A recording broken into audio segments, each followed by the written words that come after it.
Hey everyone, Bruce Schwartz here, downtown Detroit, Shinola Hotel. We are here with former super welterweight champion of the world, Tony Harrison. Tony, how you doing today? Everything's good. Everything's good. Everything's slowing down.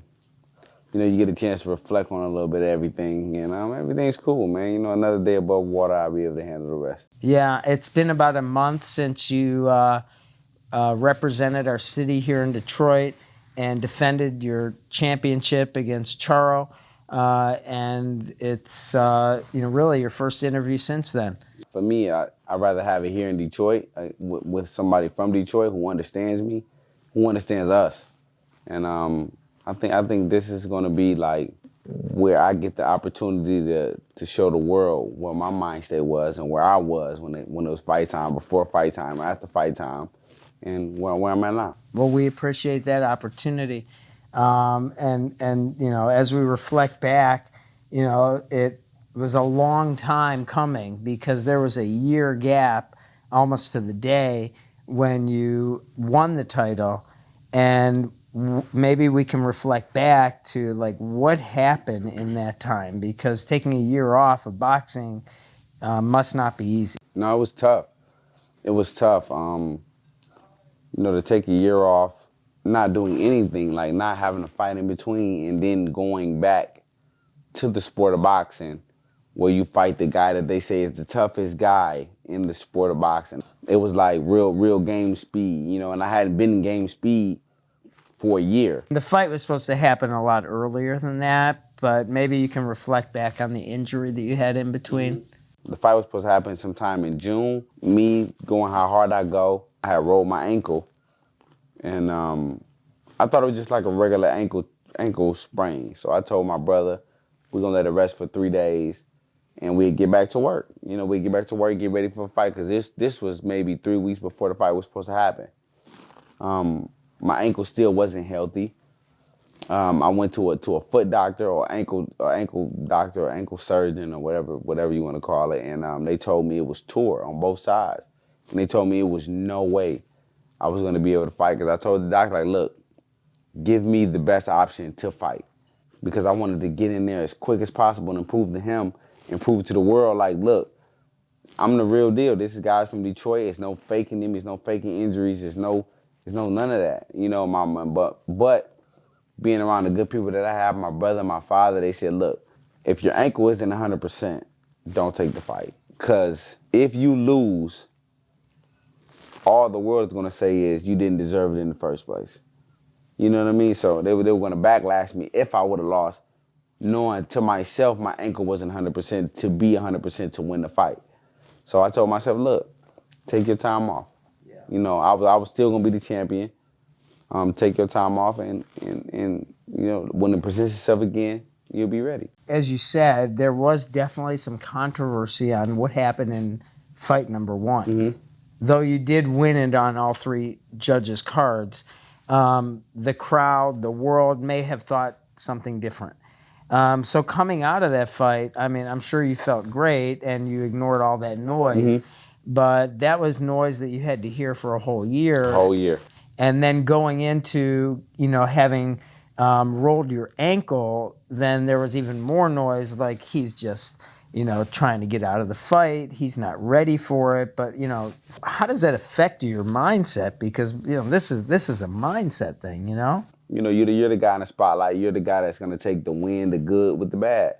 And most of the time when the bad comes, it tenfolds the good. You know what I mean? So I took a lot of backlash from it, but mentally, I'm already an angry guy. I think it takes an angry kid to go wake up and say he wants to box. So for me, it burned the fuel that I already had in me from being a kid, from waking up saying I want to box.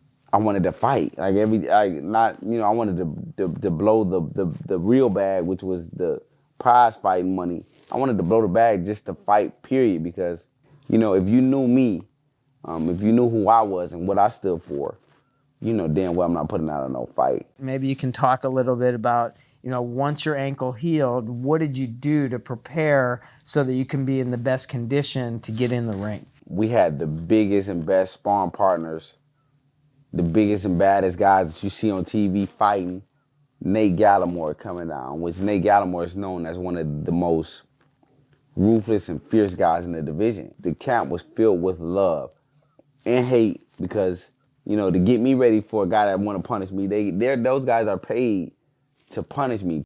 So you're in the locker room, you're getting prepped, and by the way, your outfit, okay? I mean, you're repping Detroit all the time, as hard as I've seen anyone rep. You were repping Lions gear. And if I'm correct, it was Renzo Cardoni who created your outfit.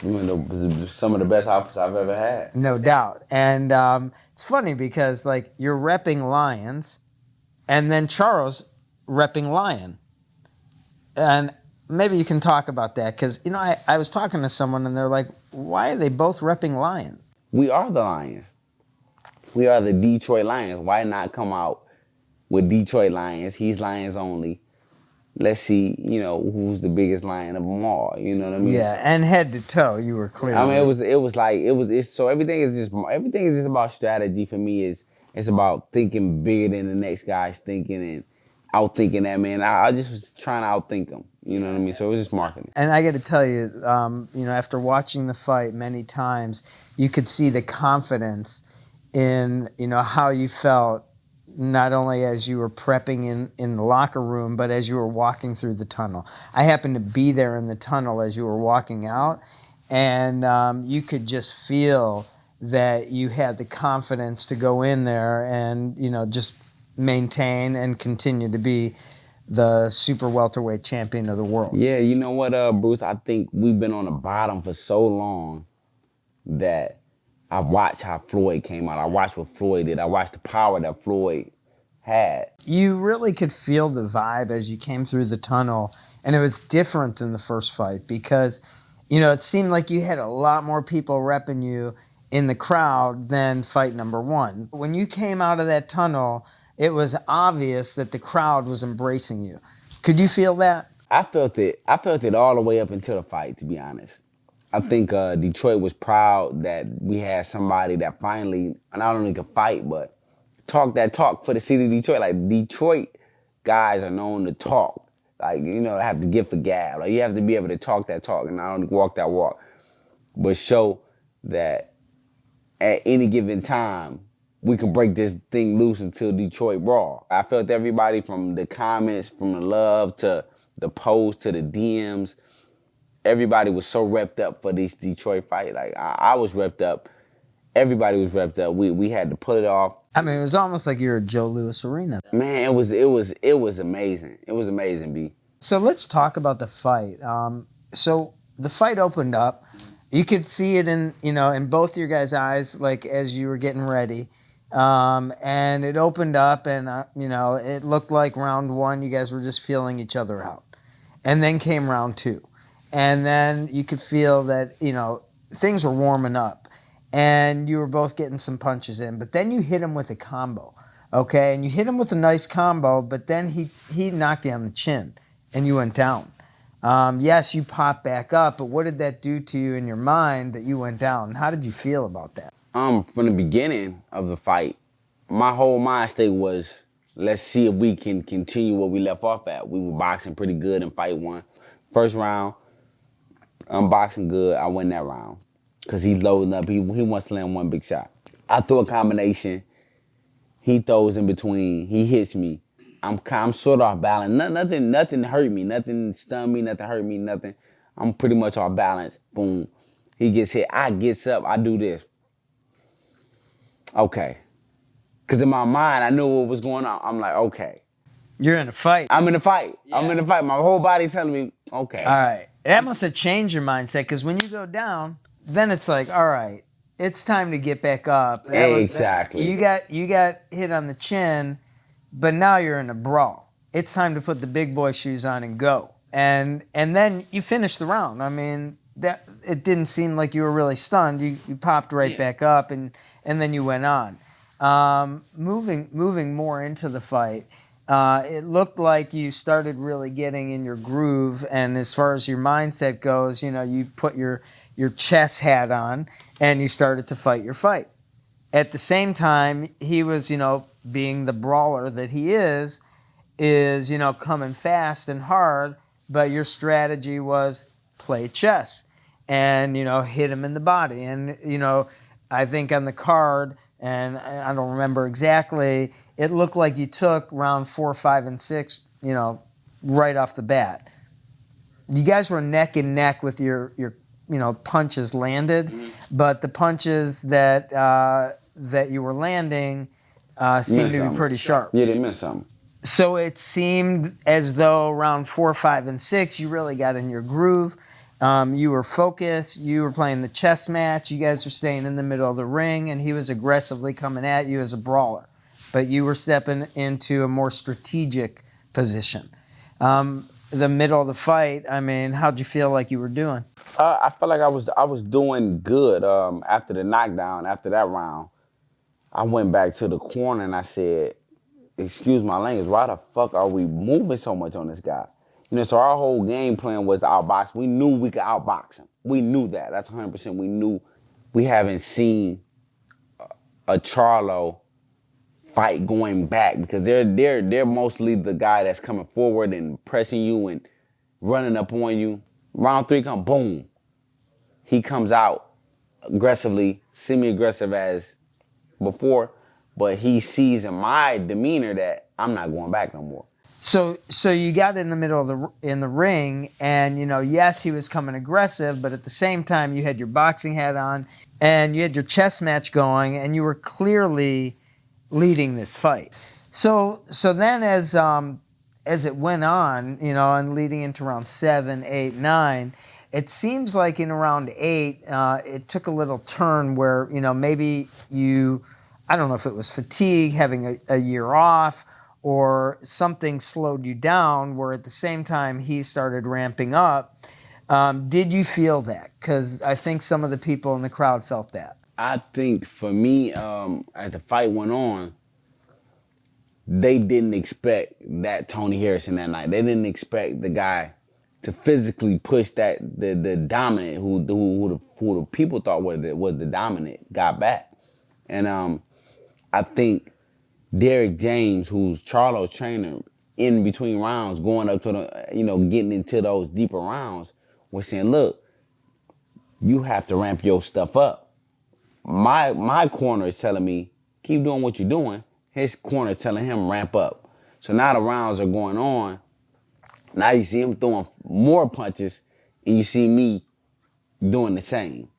Because my instructions was, just keep doing what you're doing, keep pushing him back. His corner telling him, look, you got to go out there 2 times harder than you've been going. So it's not that I'm getting fatigued. It's just his instructions was to ramp it up. Step up the motion. Yeah, step up the motion. My instructions were to keep going. Yeah, I mean, and I think, he took his trainer's advice because you could see the speed was ramping up. At the same time, you were still strategically getting, into your moving and, the way that you wanted the fight to go. I do remember there being some showboating.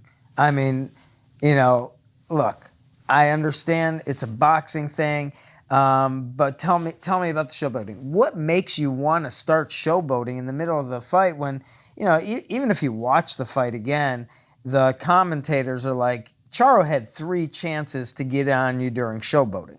So what makes you want to showboat? For me, it's not something that I've ever done. Something just took over my body. And like I said, boxing is 200% mental. So when you throwing at a guy and you hitting the guy, boom, boom, boom, boom, boom, boom, and let me just say you run off the shots on a guy, and he takes your best shots, that does something to you. So when he runs off shots on me, and I'm doing like this, and I'm shaking my tail feather, and I'm grooving, that does something to him mentally. Say, man, this guy here. When you think about it, Tony, after the first fight, people were thinking like, should it have gone that way? And when you won the championship belt, there were definitely questions out there.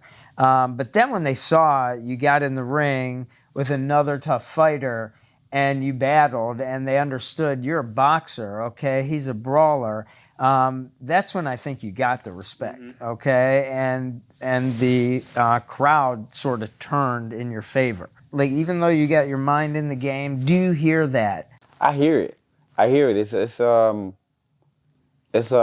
enlightening when you in a fight. It's enlightening, but you still got to focus on the task at hand. But I feel the crowd shifting. You know, they knew I could box, they knew I could move, they knew how fast I was, they knew I could punch a little bit, but they're like, damn, we didn't know this guy had this in him. So now people are like, this guy's a real boxer, you know, and I think that's when they recognized it. Now during the fight, though it was neck and neck the whole time, it was obviously that you hit him with some really good body shots, and he could feel it. You could see it, and your combinations were point on. But then it got into like round 10. Round 10, probably a draw, and then here comes round 11. Now round 11 is deep into the fight. We're getting close to the end of the whole card, and it's neck and neck, and everything was pretty much still the same. You're landing your jabs, your combinations, and then he was getting more and more aggressive. Tell me about round 11, because that's the round where he put you down again. Around 11, I just felt like everything was kind of going my way. It was a fight where you were in a fight with the guy that they say is the biggest and baddest guy in the division, and you having your way with him. I'm having fun. I'm showboating, as everybody said, but showboating for me just means this guy's comfortable, and comfortability got me knocked down again. I'm comfortable because now my guard went from my shoulders being tight, my guard being super tight, to shoulders relaxed. Hands is in good position, but it's more of a relaxed position. My hands will always be like this because I've trained my body for it to be like this. But when you're in a fight, you have to be like this. It has to be super grip tight.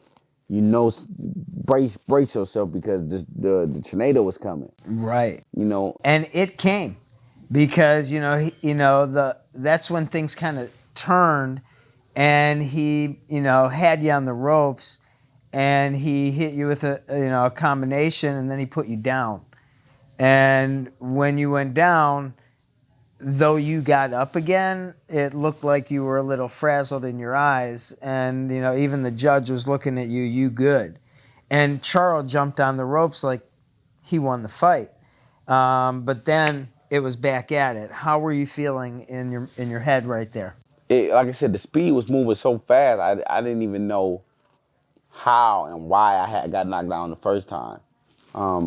If you look at the fight and play the fight back, my hand is in good position. So like I said, my hand was right here. I threw my left hook. He threw his left hook. I hit him.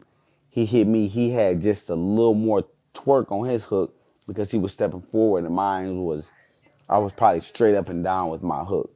But my hand was in good position. His was just a little shorter. And it hit me. He hit me. I hit him. His was just a little shorter. Boom, knocked me back.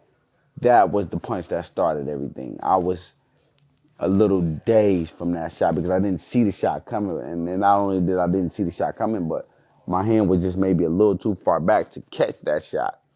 And it nipped me, boom, straight up. And it wasn't his hardest punch of the fight.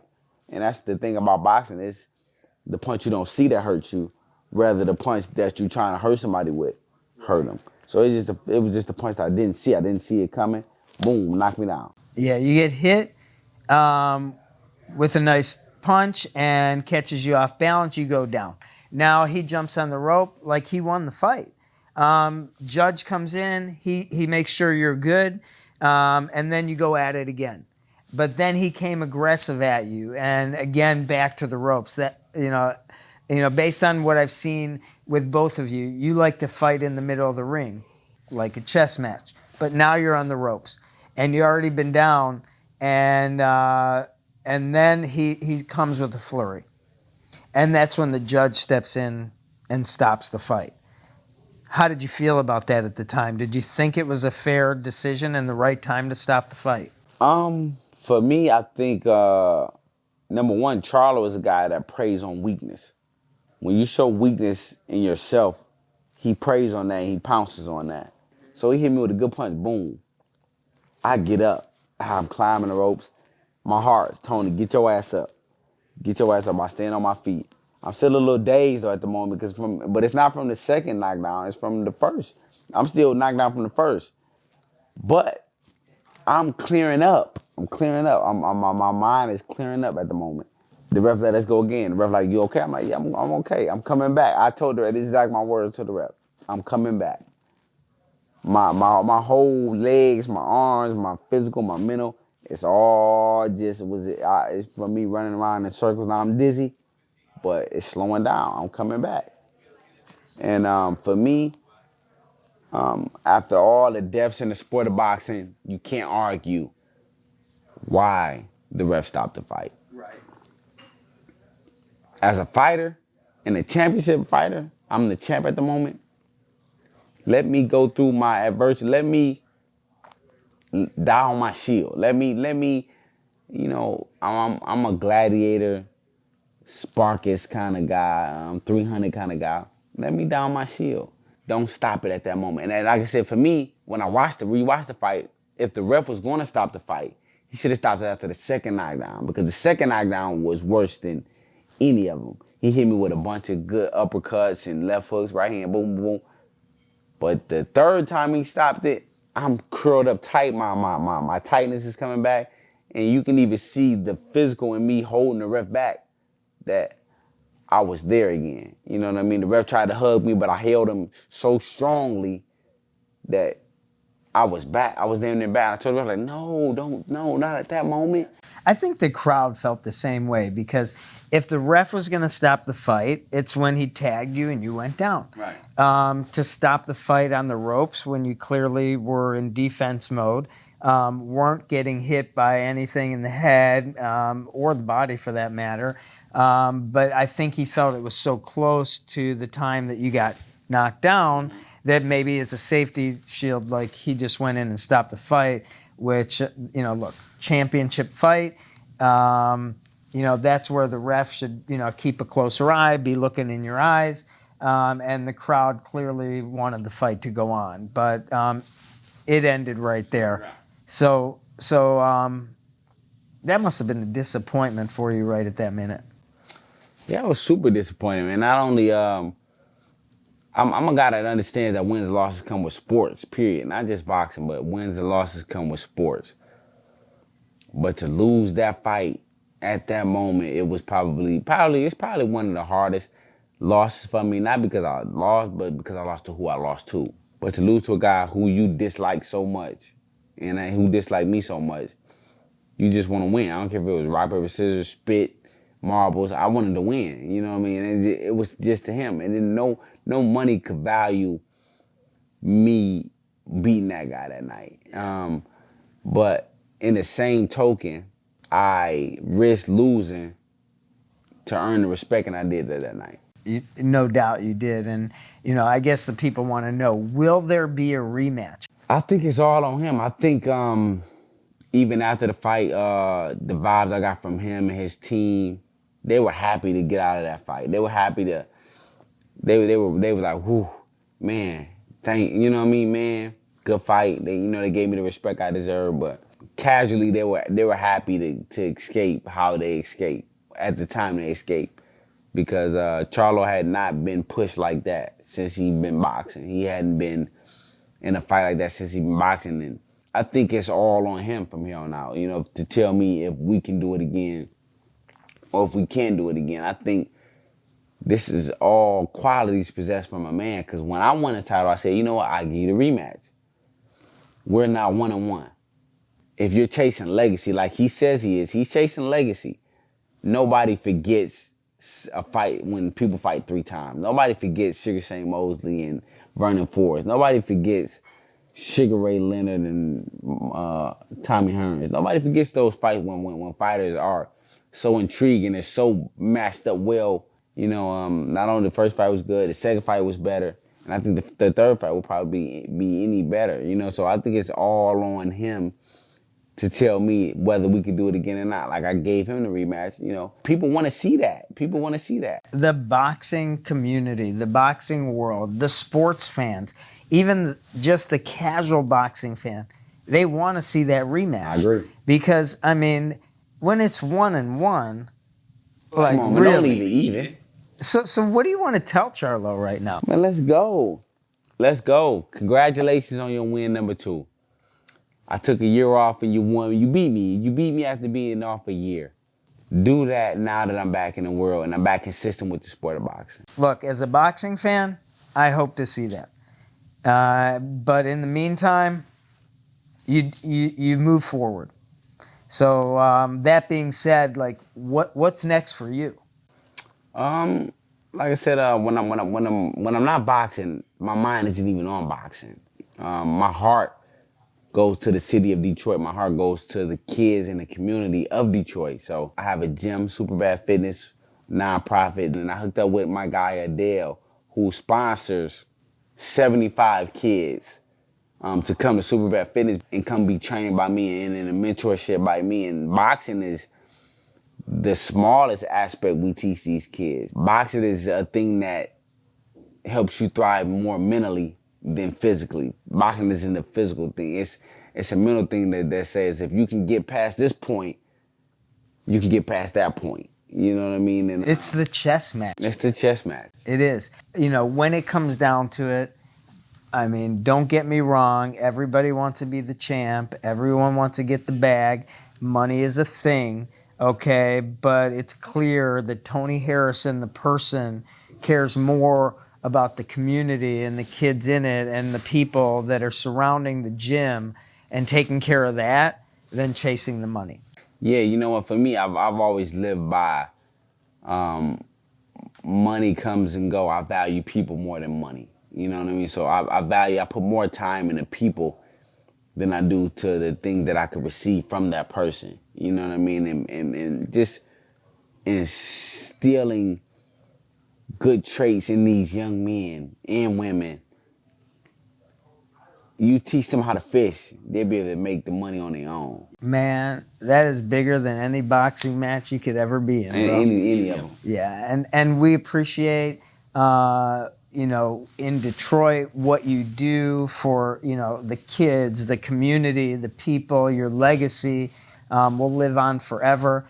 I appreciate having the opportunity to be doing this interview with you. You'll always be a legend in our city, and I'm sure Tony Harrison, the boxer, will come back in bigger and better ways than he's ever been before. I wouldn't be from Detroit, Bruce, if I didn't come back how I want to come back. I'm looking for the comeback. I'm looking for what's next for me in the sport of boxing. But until then, the community needs us. Nice. Well, thanks for the time, my man. Love you, bro. Thank you, bro. Love you. See you.